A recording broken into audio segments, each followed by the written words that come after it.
Oiê, tudo bom? Eu sou a Mikan, Mika com 3 N's no final, e hoje eu vou falar do futuro. Ou melhor, do futuro que é o nosso passado, né? Você já reparou como muitas das obras clássicas da ficção científica se passam em anos que até são próximos da nossa época, mas que agora em 2021 a gente já ultrapassou? Por exemplo, a história de Blade Runner se passa em 2019, assim como a de Akira, que também retrata esse mesmo ano. O futuro que é mostrado na franquia De Volta pro Futuro é em 2015, e tem muitas outras obras que se encaixam nisso. Aí hoje eu queria falar sobre esse assunto, por que que isso acontece, né? E o que que a gente pode entender sobre a ficção científica com isso. E esse vídeo tava escrito há um certo tempo aqui pro canal, mas eu não sabia em que timing que eu podia lançar pra valer. Só que chegou o timing, com a chegada de Rebuild of Evangelion no Brasil. Isso porque a história original de Evangelion se passa num futuro que seria em 2015, então super se encaixa nessa categoria de futuros que agora são o nosso passado. Esse vídeo aqui, inclusive, é patrocinado pelo Prime Video, que me chamou pra gravar um vídeo lá no canal deles com 5 motivos pra ver Evangelion. A tetralogia inteira estreou de uma vez no Prime Video, e o destaque vai pro quarto filme, que é o Evangelion 3.0 mais 1.01 Thrice Upon a Time, que é a conclusão dessa versão definitiva do Hideaki Anno. Lá no vídeo eu conto um monte de coisas interessantes sobre a franquia e sobre Rebuild também. O link tá na descrição pra vocês verem, e agora bora falar de futuro e de passado também.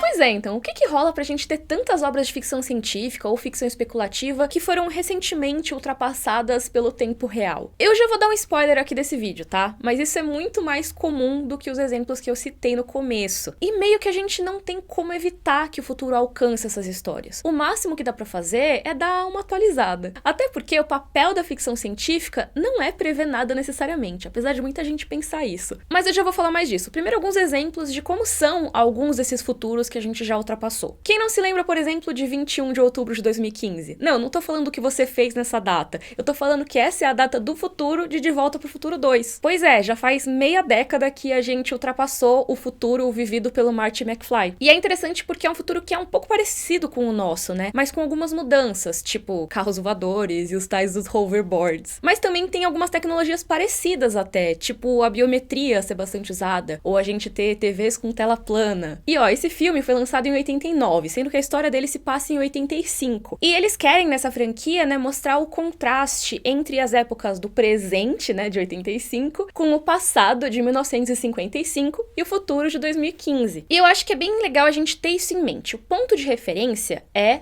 os anos 80, a época em que ele foi lançado. Outra obra dessa mesma época é Akira, que originalmente é um mangá aí do começo da década de 80, mas também tem o filme que saiu em 88 e é ultra popular. A história se passa em 2019 em Neo-Tóquio, uma nova capital que foi construída porque uma catástrofe teria destruído a Tóquio original em 82, que, curiosamente, olha só, é a mesma época da publicação do mangá. Então, ele retrata um futuro a partir de um acontecimento alternativo que teria rolado na mesma época do lançamento. Aí, justamente por causa dessa catástrofe global, a gente vê um ambiente pautado pela construção, destruição, tudo isso meio junto, né? E além disso, toda a trama do Katsuhiro Otomo, o autor, é passada numa das obras que acabaram sedimentando essa estética do cyberpunk. Aí a gente chega em Evangelion, que também parte do princípio de uma sociedade reconstruída a partir de um desastre, né? A história se passa em Tóquio 3, o que já indica pra gente que não necessariamente deu muito certo pra Tóquio original. Pois é, então, o anime, ele foi lançado originalmente em 1995. Só que a história se passa em 2015. E lá em 2015, eles falam, né, que o mundo teria sobrevivido a um evento chamado Segundo Impacto, que rolou 15 anos antes. Ou seja, no ano 2000. Um pouquinho só no futuro do lançamento original. E como eu falei que Akira se passa em 2019, acho legal trazer outra obra importantíssima da ficção especulativa, que também influenciou muito Cyberpunk e que se passa no mesmo ano, que é Blade Runner. O filme dirigido pelo Ridley Scott, que saiu em 82. Em Blade Runner tem dirigíveis metálicos se movendo em meio ao céu vermelho, chuva ácida, aquelas propagandas gigantes nos outdoors luminosos, sabe? Tem toda aquela discussão do que é androide, o que é humano, porque os androides foram criados para serem explorados, mas eles acabam se tornando os replicantes, né? E uma coisa bastante interessante que eu queria destacar aqui é que Blade Runner é inspirado em um livro que eu amo muito, chamado Androides Sonham com Ovelhas Elétricas, do Philip K. Dick. E esse livro saiu em 1968, mas olha só que interessante. O futuro retratado em Androides Sonham com Ovelhas Elétricas se passaria lançaria em 1992. Só que algumas edições posteriores do livro mudaram essa data para 2021, exatamente para evitar que a trama fosse ultrapassada, né? Que esse futuro imaginado ficasse no passado. E agora a gente tá em 2021. Isso é um exemplo do que eu falei lá atrás. A gente não tem muito como evitar que o tempo alcance as nossas previsões de futuro. Uma hora vai chegar, porque essas obras ficam para a posteridade. E mesmo se os autores não colocarem uma data específica, a obra em si pode acabar denunciando a época em que ela foi escrita. Tem uma página toda no TV Tropes que se chama Z-Rust, que fala exatamente de coisas que pareciam altamente tecnológicas e futurísticas na época que a obra saiu, mas que hoje em dia passam uma impressão super datada. Tipo aqueles artefatos inspirados em viagem espacial nos anos 60, sabe? Que a gente vê que não correspondem nada ao que a gente conhece hoje. E sempre soa um pouco estranho, né? Quando a gente lê um livro ou vê uma história que retrata um futuro pelo qual a gente já passou, né? Não é à toa que tem tantas obras atuais que têm saído com datas lá na frente, porque eles querem poder falar do futuro sem causar esse estranhamento. Por exemplo, o Blade Runner mesmo. A continuação dele, agora dirigida pelo Denis Villeneuve, se passa em 2049. Outro caso legal é o do RPG Cyberpunk, que talvez vocês já tenham ouvido falar do jogo Cyberpunk 2077, né? Que deu todo aquele rolo do lançamento e tal. Mas esse jogo, ele é baseado em uma série muito popular de RPGs de mesa, chamada Cyberpunk mesmo. E a primeira edição desse RPG foi lançada lá em 1988. E a história cyberpunk dele, ou seja, a ficção especulativa, se passava lá num futuro distante de 2013. Aí, quando foram lançar a segunda versão, lá nos anos 90, eles decidiram mudar a data desse futuro para 2020. Aí ficava um pouquinho mais longe, né? Mais difícil de alcançar. A outra edição foi para 2030 e a mais recente se passa em 2045, tendo sido lançada em 2020. Ou seja, eles já bateram o próprio futuro tanto em 2013 como em 2020. E a tendência é que vão tentando se distanciar cada vez mais, né? O Cyberpunk 2077 é meio que uma tentativa disso. Bom, vamos fazer um negócio daqui a mais de 50 anos, porque aí dá pra dizer que é futuro mesmo, né? Só que eu sinto informar, a não ser que o mundo acabe daqui a pouco, talvez ele acabe, não sei, a gente vai alcançar essa época. Tem um artigo na Wikipedia em inglês que eu gosto muito de olhar pra dar risada às vezes. Ele se chama assim, Lista de histórias ambientadas em um futuro que agora é passado. Sim, existe uma lista inteira só desse tema, que é basicamente o tema desse vídeo. Mas ele serve muito pra gente ver que, apesar de eu ter citado várias obras que se passavam em tempos mais recentes, esse negócio de ultrapassar o ano de uma história de ficção é comum desde que se faz história de ficção com o ano estabelecido. Por exemplo, Astro Boy é dos anos 50 e 60, mas a história se passava em 2003, em um futuro imaginado em que os robôs estariam aí entre nós. O Homem Bicentenário começa em 2005. 1984, como o próprio nome diz, se passava em 1984, mesmo tendo sido escrito e lançado lá nos anos 40. E acho que tem muitas histórias clássicas que eu citei que se passaram aí nas décadas de 2010, 2020, porque a gente é muito influenciado por obras desse período da segunda metade do século 20, né? Então essas obras colocaram, assim como De Volta para o Futuro, um período de uns 30 a 50 anos para permitir um futuro que não ia chegar amanhã, mas que também não era tão distante como dizer daqui a 300, daqui a 500 anos. Tem até uma descrição para isso no TV Tropes, que é 20 minutos no futuro. Basicamente, uma maneira de comentar como daqui a pouco a nossa sociedade vai se tornar, como consequência do que a gente vive agora. E é isso que eu queria trazer para esse vídeo, na verdade. Que não importa a época que a ficção científica ou a ficção especulativa retratam, nem se a gente passou o ano dela ou não. Porque, na verdade, essas histórias acabam sendo, na maioria das vezes, sobre a época em que elas foram escritas ou lançadas. A ficção pode ter supostas previsões do futuro, mas no fundo, ela foi lançada naquele ano e não no futuro em si. Ela é relevante naquela época, porque quem escreveu sentiu naquela época que era importante falar daquele assunto. A Ursula K. Le Guin, outra escritora mega premiada de ficção científica, autora da Mão Esquerda da Escuridão e vários outros livros, ela dizia que a ficção científica não tem o dever de prever nada. Ela simplesmente descreve a realidade, o mundo atual. A ficção não preveria nenhuma coisa, mas sim traria elementos sobre as nossas relações sociais e a maneira como a gente constrói a sociedade por meio das histórias que são contadas. Já o Isaac Asimov, ele entendia que a ficção científica serve como uma maneira de relatar a reação do homem diante das mudanças científicas e tecnológicas da sociedade em que ele vive. São as visões, os medos e também as inúmeras possibilidades que montam uma história de ficção científica e trazem esses conflitos entre os humanos e a tecnologia para primeiro plano. E eu acho até que eu já comentei um pouco sobre isso num vídeo chamado Akira previu a pandemia e as Olimpíadas de Tóquio, que eu fiz aqui no canal no ano passado, que a questão não é necessariamente acertar o que vai ser o futuro ou não, mas imaginar a nossa sociedade, ou melhor, a sociedade de quando aquela obra foi lançada, em cenários especulativos, pra gente falar sobre aquele momento específico também. Um exemplo que eu gosto muito de usar é o de Frankenstein, da Mary Shelley, que é uma das, se não a primeira obra de ficção científica. Toda a discussão da Mary Shelley sobre o Prometeu moderno e tudo mais vinha dos avanços tecnológicos daquela época. Tinha a tal da técnica do galvanismo, que, simplificando bastante, era basicamente dar um choque e gerar uns espasmos musculares. E aí se discutia se isso poderia trazer pessoas mortas de volta à vida. Então, entre várias outras inspirações, ela pegou isso, que era uma discussão da época dela, e criou um cenário em que um cientista usa partes de cadáveres para tentar criar o ser humano perfeito, um novo ser vivo a partir de seres mortos. E apesar de no livro não ser exatamente assim, entrou muito na cultura pop a versão do cinema, né, em que tem até o relâmpago e tudo mais. E aí olha só que interessante isso. A ficção científica pode prever o futuro? Até que pode, talvez. Mas na real, eu diria que ela mais dá uma sugestão do futuro e também acaba inspirando a ciência, assim como ela é inspirada pela ciência em si. Por exemplo, isso que eu citei do Frankenstein. Eu vou deixar aqui na descrição um vídeo que conta como Frankenstein, a obra, influenciou o desenvolvimento do marca-passo, que basicamente corrige os batimentos cardíacos com